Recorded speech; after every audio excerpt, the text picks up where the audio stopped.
Hey guys, Self-Medicated Rec here. Before today's video begins, I've got 3 questions for you. First of all, have you ever been in a situation where your car broke down and left you stranded somewhere? Secondly, have you ever fished the Tellico Nymph? And finally, the one that I'm most interested in knowing, have you ever had genuine mountain distilled Appalachian moonshine? If so, I really want to hear your story.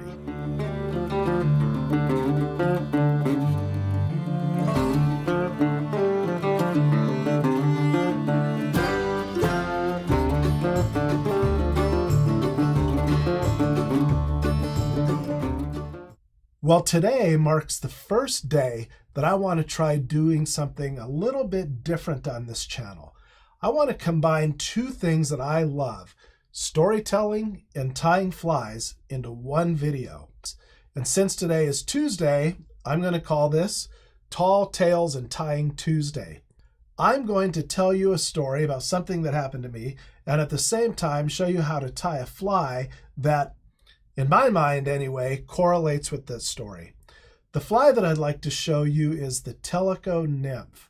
The Tellico Nymph is an impressionistic pattern, or a searching pattern, meaning that it doesn't necessarily imitate one thing specifically, but does a pretty good job of imitating a lot of things generally. So it doesn't look exactly like a particular insect, but it kind of looks generally like a caddis pupa or a golden stonefly or the great Appalachian attractor pattern, a piece of corn.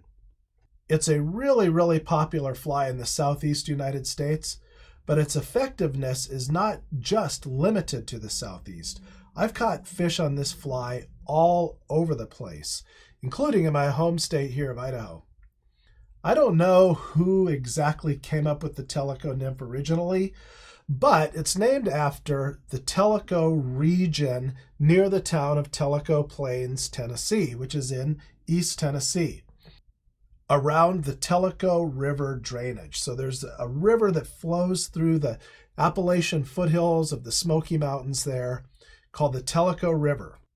It's a river that I used to fish a lot when I was a young man and living in Tennessee.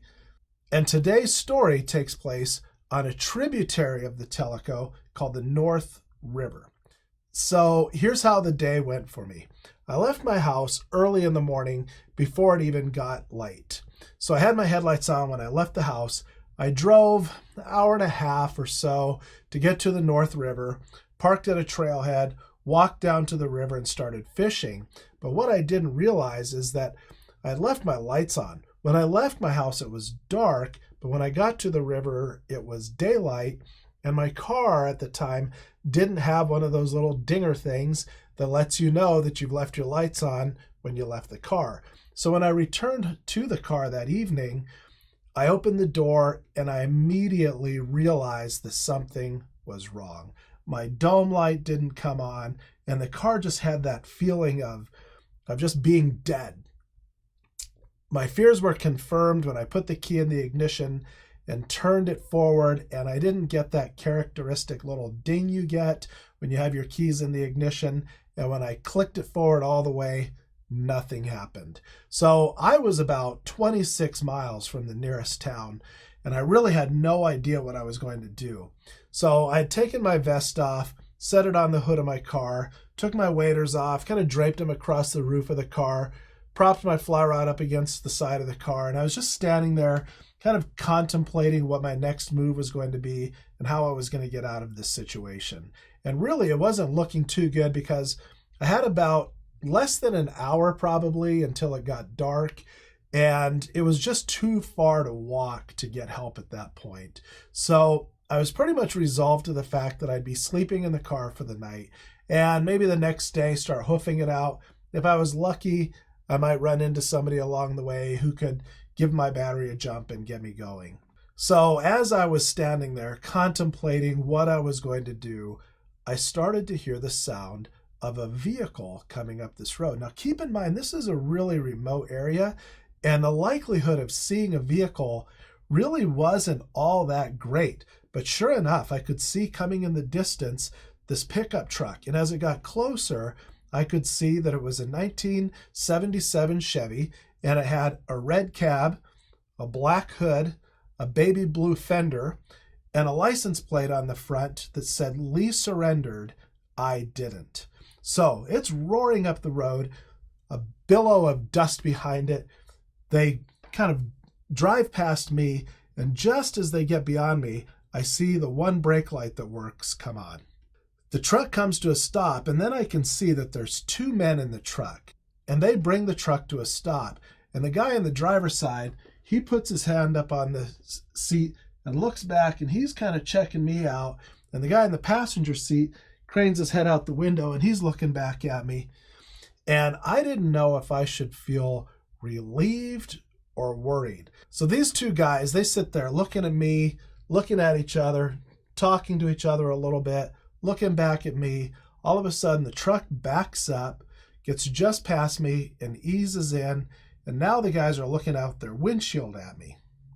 And again, they look at me for a little while, turn their heads, talk to each other, look back at me again. Finally, they shut the truck off, and they just sit there in silence for a minute.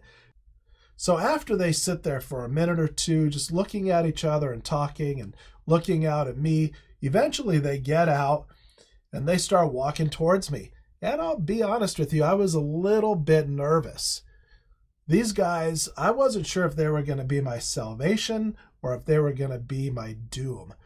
But they come walking up and look at my car, look at my fishing gear, look at me. And the guy who was driving says, "You been fishing?" And I answered, yes, I had. I'd been on the North River. And he looks around at my gear and he says, "Well, did you catch anything?" And I said, "Yeah, I had a pretty good day. It wasn't too bad." He looks around and says, "Well, where are they at?" I said, "Oh, I've been just practicing catch and release today. I didn't keep any of them." And they look at each other, look back at me again.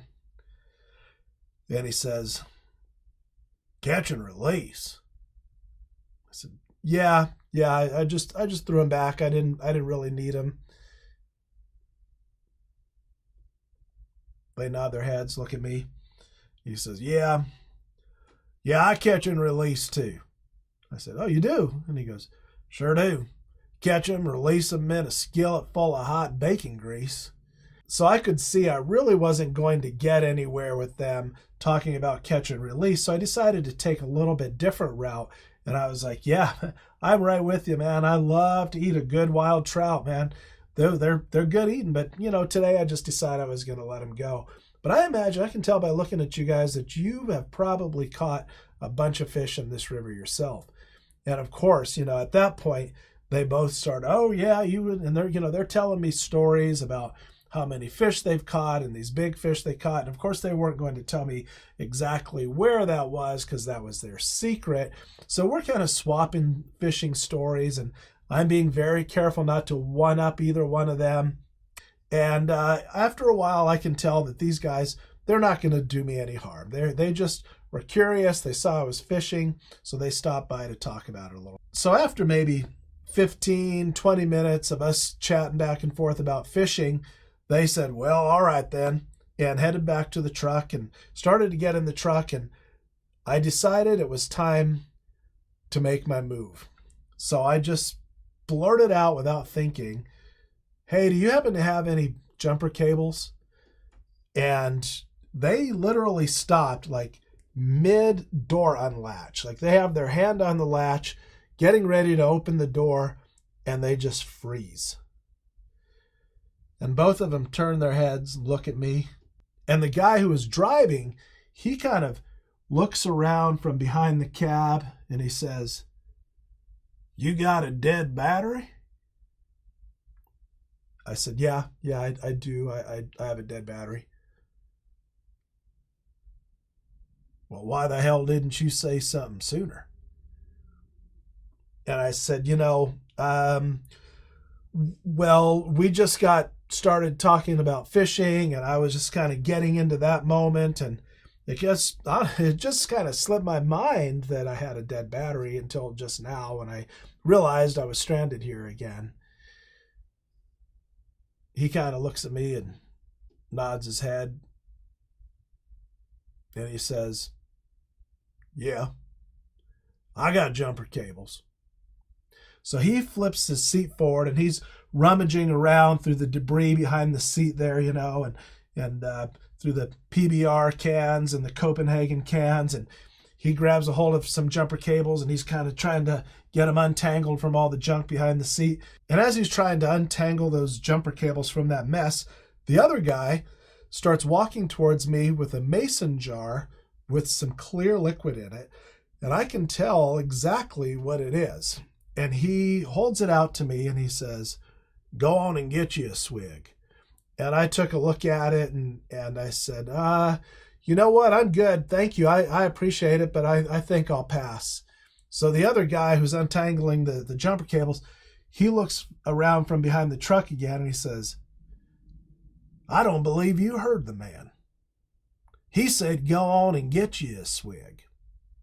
So I took one look at him and I took one look at the other guy and I said, "You know what? I believe I will." And I took that mason jar, took a sip of it, and I knew I couldn't just act like some sort of sissy from the city. So I got it up to my lips and kind of held my breath. I didn't dare take a whiff of it because I knew I'd singe the hairs in my nostrils. And I took a sip of it, and boy, I'll tell you, it was like an atom bomb going down. It was just heat all the way down to about mid-chest level, where it just kind of hit the diaphragm and boom, exploded out from there. And I'm a little bit of a lightweight when it comes to alcohol anyway, but that pure mountain distilled moonshine, man, it hit me like a bomb. And I was immediately like trying to keep my composure and, like I said, not look like too much of a city boy. And I said, "Whew, yeah, that's really good. That's really good." And I start handing him back to him. He says, "Go on and get you another swig." So I glance back over at the guy getting the jumper cables out, and he's just looking at me. So I went ahead and got me another swig, and it had about the same effect. And finally, he took it back. And as he's taking it back, I said, "Hey, did you make that?" And he says, "Did I make it? Well, hell yeah, I made it. I ain't gonna buy no damn liquor." So the other guy, he gets the jumper cables out. He comes over to my car. We open the hood. He hooks them all up, and we get the car jumped off, and it started, and everything was fine. And those guys got back in their truck, and they drove off, and I got to drive home and was being especially careful around those curvy mountain roads after having 2 swigs of Appalachian moonshine.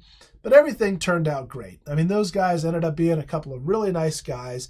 They helped me out when I was in a bind and even shared some of their homemade booze with me. So that's my story for today. And I'm really interested to know, again, have you ever had an experience with Appalachian moonshine? Have you ever fished with the Tellico Nymph?